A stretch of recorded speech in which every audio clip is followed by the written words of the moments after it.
नमस्कार मंडळी, कशा आहात तुम्ही सगळे? तर आज होता कानबाईच्या विसर्जनाचा कार्यक्रम. तर आम्ही घरून सगळे निघालो. पायी पायी चालत चालत कानबाईंना नाचवत नाचवत गावात पोहोचलो.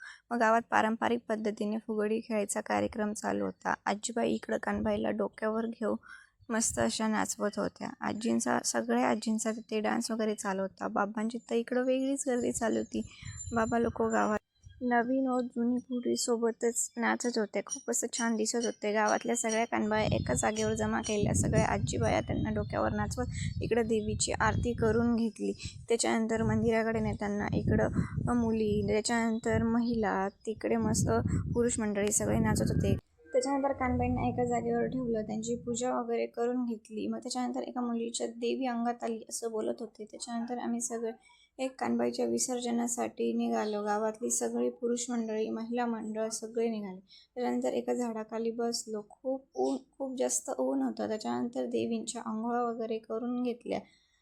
मग देवींची पूजा वगैरे विहिरीत टाकून दिली. देवीची आरती केली.